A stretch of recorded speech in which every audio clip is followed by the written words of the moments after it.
Welcome to panic point. चलिए आज हम लोग देखेंगे जुडिशरी के स्ट्रक्चर को। तो हमारे कॉन्स्टिट्यूशन ऑफ इंडिया जो है एक single integrated judicial system provide किया है। और इसका मतलब है कि ऐसा नहीं है कि यहाँ सेपरेट स्टेट कोर्ट नहीं है।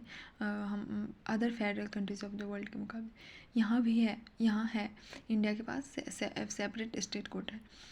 और हमारा जुडिशरी का स्ट्रक्चर क्या है, पिरामिडल है। जैसे सुप्रीम कोर्ट सबसे टॉप पर है, हाई कोर्ट फिर उसके नीचे, और फिर डिस्ट्रिक्ट कोर्ट है, फिर सबऑर्डिनेट कोर्ट सबसे नीचे आता है, जैसे कि हम लोग नीचे डायग्राम में देखेंगे। तो लोअर कोर्ट जो है फंक्शन करता है किसके अंडर, तो वो हाई कोर्ट की सुपरिटेंडेंस में काम करता है। तो याद रखना, कभी कभी पूछ लिया लेता है कि लोअर कोर्ट किसके अंडर में काम करता है, तो वो हायर कोर्ट के अंडर में काम करता है। तो हम ये डायग्राम से समझेंगे। तो चलिए हम लोग देखते हैं। जैसे सुप्रीम कोर्ट ऑफ इंडिया क्या है, इसका डिसीजन बाइंडिंग होता है सभी कोर्ट पर। क्या है, तो इसका डिसीजन जो है बाइंडिंग होता है सभी court. Its decision are binding on all court. Can transfer जजेज of high court. High court के जज को ये ट्रांसफ़र भी कर सकता है, इसको पावर दिया गया है। और फिर क्या है, can move cases from any court to itself. जैसे खुद से केस को मूव कर सकता है किसी भी कोर्ट से, ये इसको पावर दिया गया। Can transfer cases from one high court to another. ये भी कर सकता है कि इस हाई कोर्ट का केस है तो वो उस हाई कोर्ट में वो ट्रांसफ़र कर दे। तो ये हो गया हमारा supreme court. All and all power किसको दिया गया कॉन्स्टिट्यूशन में, सुप्रीम कोर्ट को। ये इसलिए ये टॉप पर बैठा हुआ है। अब हम लोग देखेंगे हाई कोर्ट। हाई कोर्ट क्या करता है, ये लोअर कोर्ट से अपील सुनेगा। Can hear appeals from lower. Lower court से जो कोई भी अपील आएगा तो उसको वो सुनेगा। Can issue रीट्स for restoring fundamental rights. ये जो है रीट इशू करता है। रीट कितने हैं, 5 रीट्स हैं। हाई कोर्ट और सुप्रीम कोर्ट दोनों अपना अपना जारी करता है। तो जब भी फंडामेंटल ड्यूटीज़ को, फंडामेंटल राइट्स को रिस्टोर करने का बात किया जाएगा तो उस समय ये हाई कोर्ट क्या करेगा, रीट इशू करेगा। और ये क्या करेगा, can deal with cases with in the jurisdiction of the state. ऐसे केसेस से भी डील करेगा जो स्टेट के जुरिडिक्शन में आता। Exercises superintendence and control over courts below it. फिर वही बात है, अब इसके नीचे जो भी कोर्ट्स वहाँ इसको देखेगा और फिर कंट्रोल भी करेगा। कहने का मतलब जैसे सुप्रीम कोर्ट हाई कोर्ट के अंडर में रहता है। अब हम लोग देखते हैं डिस्ट्रिक्ट कोर्ट।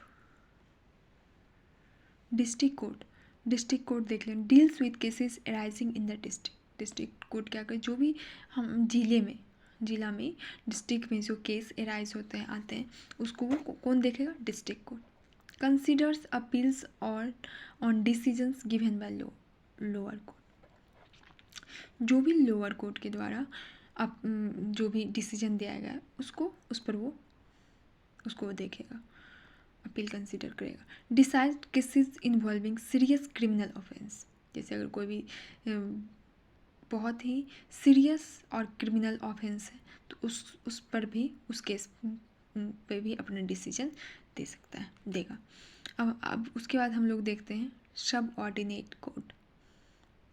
ये क्या करता है, सिविल और क्रिमिनल नेचर का जो केस रहता है उसको ये कंसिडर करता है। तो हम लोग क्या देख लिए, सुप्रीम कोर्ट एपेक्स बॉडी सबसे टॉप पर सुप्रीम कोर्ट हमारा बैठा है, फिर उसके बाद हाई कोर्ट है, फिर डिस्ट्रिक्ट कोर्ट है, फिर सबऑर्डिनेट कोर्ट है। तो इस तरह से हमारा कॉन्स्टिट्यूशन कैसा है, हमारा जुडिशरी कैसा है, जुडिशरी का स्ट्रक्चर तो पिरामिडल है। और लोअर कोर्ट किसके अंडर में काम करता है, तो डायरेक्ट हायर कोर्ट की सुपरिटेंडेंस में काम करता है। हम लोग देख लिए सुप्रीम कोर्ट क्या है, ऑल एंड ऑल गार्जियन है।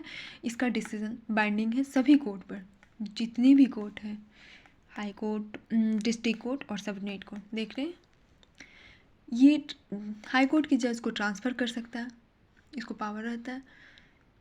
खुद से किसी भी केसेस को किसी भी कोर्ट में ट्रांसफ़र कर सकता है, मूव कर सकता है।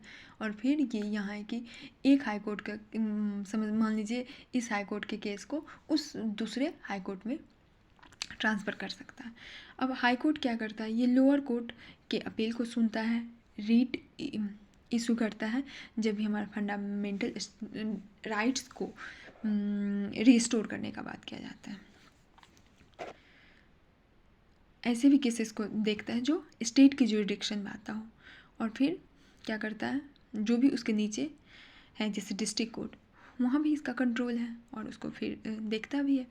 अब डिस्ट्रिक्ट कोर्ट हम देखेंगे तो डिस्ट्रिक्ट कोर्ट क्या करता है, जो भी डिस्ट्रिक्ट में केस एराइज होता है डिस्ट्रिक्ट कोर्ट फिर अपील दे और डिसीजन देगा लोअर कोर्ट और decide serious criminal offence cases को डिसाइड करेगा, और सब सबऑर्डिनेट कोर्ट क्या करता है, सिविल और क्रिमिनल नेचर को देखता है। तो ये था हमारा स्ट्रक्चर ऑफ डिविजरी। Thank you.